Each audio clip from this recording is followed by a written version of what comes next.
Di balik topeng misterius itu tampak terlihat gadis bermata hijau. Setelah mengetahui identitasnya, Xiaoyan mengatakan, "Kamu Qinlin." Seketika dirinya terkejut bagaimana bisa Xiaoyan mengetahui namanya. Flashback saat pertama kali bertemu dengannya, pada saat Xiaoyan berada di dalam perusahaan tentara bayaran yang didirikan oleh kakak laki-lakinya yang kedua, ketika Xiaoyan sedang berlatih di Kekaisaran Jinma. Kala itu Qinlin adalah seorang pelayan wanita kecil yang tampak memprihatinkan. Di saat itu, orang-orang menganggap Qinlin kaum rendahan. Atas hal itu, Xiaoyan membantunya keluar dari rasa takutnya, tetapi juga memberinya banyak perhatian. Saat Xiaoyan berlatih di padang pasir, ia telah mengetahui bahwa gadis kecil sudah ditangkap oleh klanmu. Pada saat itu, Xiaoyan mempertaruhkan nyawanya untuk menyelamatkan Qinlin. Waktu itu terakhir kalinya Xiaoyan bertemu dirinya. Untuk mengingatkan hal tersebut, Xiaoyan mengeluarkan pedang penguasa di hadapannya. Seketika itu juga Qinlin mengatakan tuan muda Xiaoyan. Akhirnya dirinya teringat bahwa Xiaoyan yang telah menyelamatkannya dan telah banyak jasa di hidupnya. Zizan melihat kedekatan mereka tampak kebingungan sambil bertanya-tanya di dalam hatinya. Selepas sedikit kekacauan perebutan binatang pil, Xiaoyan bertanyakan pada Qinlin apa ada yang terluka. Melihat Qinlin, Xiaoyan seketika teringat pelayan gadis kecil. Qinlin menjawab pertanyaan Xiaoyan, dirinya tidak apa-apa. Qinlin masih terlihat pemalu di hadapan Xiaoyan karena kenangan yang ditinggalkan di masa mudanya terlalu dalam. Xiaoyan mengetahui Qinlin selamat dari klan Mo, akan tetapi dibawa pergi orang-orang dari Scam Mansion. Atas kejadian itu, Xiaoyan mempertanyakan perlakuan mereka terhadapnya. Qinlin menjawab pertanyaan Xiaoyan bahwa orang-orang Scam Mansion memperlakukannya dengan baik, namun terjadi masalah membuat dirinya diam-diam melarikan diri. Seketika lampu hijau tiba-tiba muncul di matanya. Secara tiba-tiba muncul seekor binatang buas putih salju muncul di tangannya. Qinlin melepaskan binatang itu. Binatang itu bergegas ke pelukan Xiaoyan dengan tampak ketakutan melihat Qinlin. Dari awal Xiaoyan mengetahui Qinlin memerlukan binatang buas pil.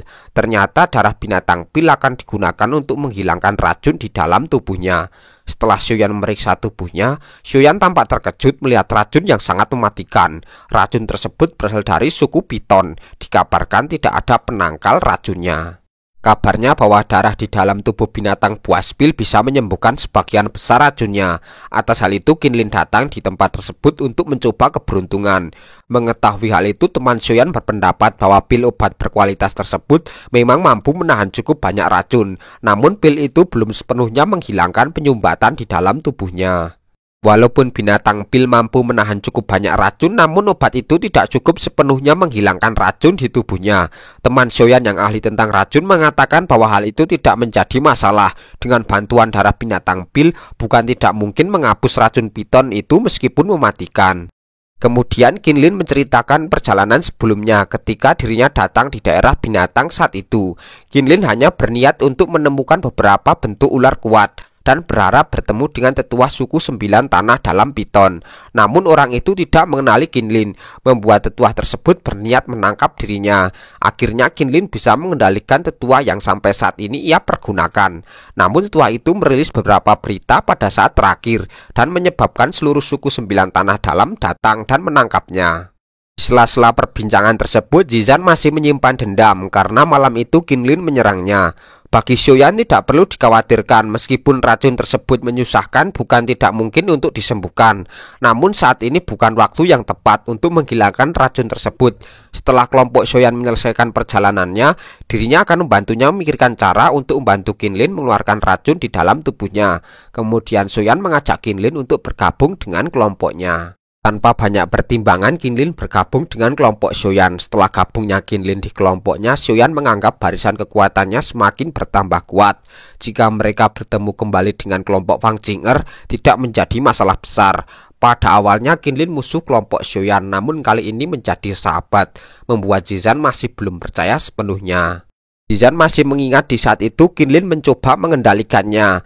Saat itu terjadi kesalahpahaman. Qinlin berpikir bahwa Zizan adalah Piton Tanah 9 dan tubuh Zizan benar-benar mirip dengan keluarga kerajaan dari suku Piton.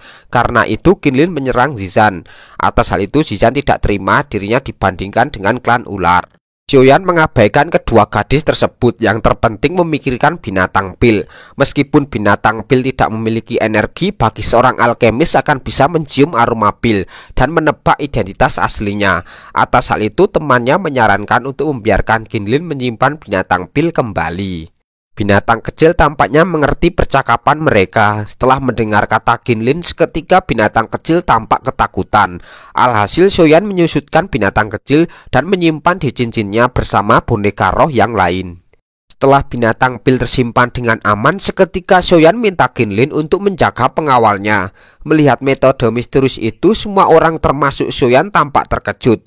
Qinlin menjelaskan bahwa dosun yang ia kendalikan dapat disimpan di dalamnya, namun ada batasannya. Mereka yang dikendalikan akan secara bertahap melemah. Selain itu, dengan kekuatan Qinlin saat ini, dirinya hanya bisa mengendalikan 2 bintang dosun dan jumlahnya tidak bisa melebihi 3. Atas hal itu, kekuatan Qinlin saat ini hanyalah kekuatan seseorang yang baru saja naik ke kelas dosun. Jika Qinlin benar-benar bertarung dengan Xiaoyan, dengan kekuatan semacam itu, kemungkinan Qinlin akan dikalahkan dalam waktu kurang dari 20 pertukaran. Mengetahui hal itu, Xiaoyan tidak heran kekuatan Qinlin akan meningkat begitu cepat. Tugas di aula pil sudah diselesaikan. Xiaoyan minta untuk segera pergi menuju ke aula utama. Xiaoyan khawatir semua harta akan menjadi milik orang lain jika kelompoknya datang terlambat. Pada saat itu semakin banyak ahli yang bergegas ke tingkat 3 dari aula pil. Setelah mendengar beberapa rumor, beberapa kamar pil seringkali memancarkan suara pertempuran serta kutukan. Situasi semakin tidak kondusif di aula pil. Setelah Xiaoyan mendapatkan harta berharga di aula pil, saatnya meninggalkan tempat tersebut dan melanjutkan perjalanan di aula utama. Kelompok Xiaoyan langsung mencari jalan untuk pergi. Mengetahui kelompok Xiaoyan membawa binatang pil yang berharga, menarik cukup banyak tatapan di sepanjang jalan. Setelah melewati berbagai rintangan, akhirnya kelompok Xiaoyan berhasil keluar dari aula pil dan melihat jalur penyeberangan. Seketika mereka sedikit terpana melihat sisa-sisa peninggalan elit Doseng. Atas hal itu tidak mudah untuk menuju aula utama. Untungnya Qinlin telah menemukan peta kasar di dalam reruntuhan kuno dan mengetahui keberadaan aula utama. Kali ini Qinlin memimpin perjalanan menuju aula utama. Dengan cepat mereka mengikuti dari belakang. Di dalam perjalanannya terdapat koridor yang berbelit-belit, menyebabkan seseorang merasa seolah-olah telah memasuki labirin. Setelah menempuh perjalanan sekitar 10 menit, akhirnya sebuah aula tua yang sangat besar muncul di depan mata semua orang.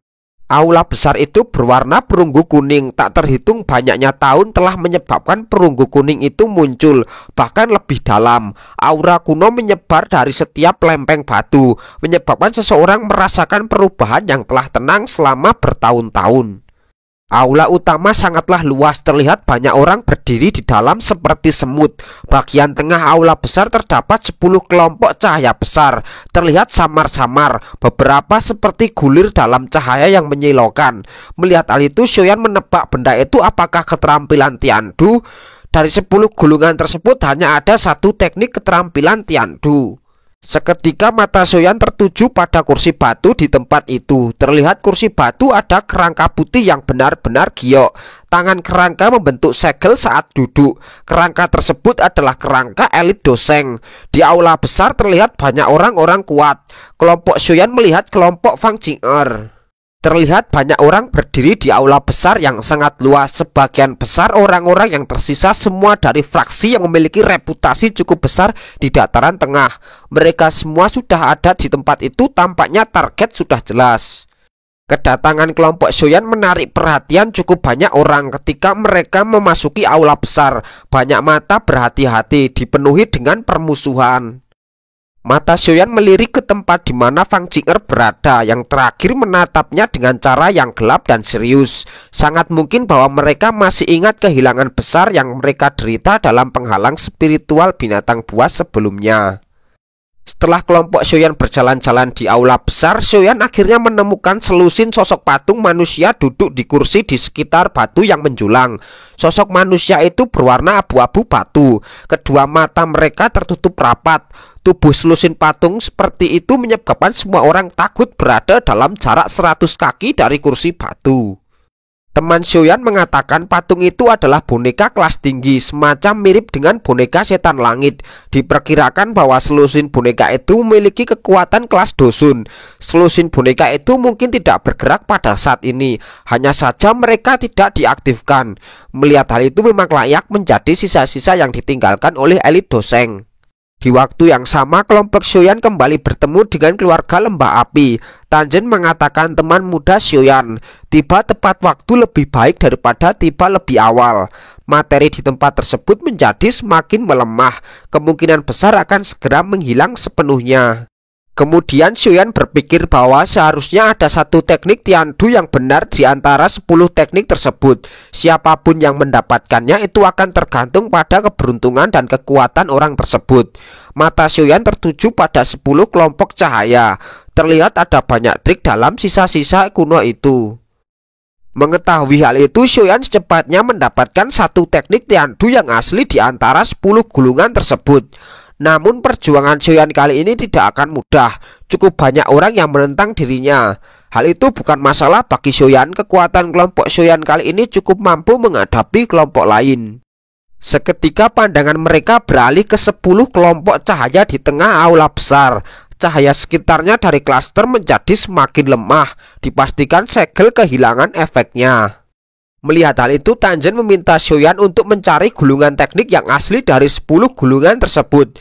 Dengan kekuatan spiritualnya, Xiaoyan mencari keberadaan gulungan yang asli. Namun di dalam penglihatan Xiaoyan terlihat segel elit doseng sangatlah rumit. Atas hal itu, Xiaoyan hanya bisa berharap semoga mendapatkan keberuntungan.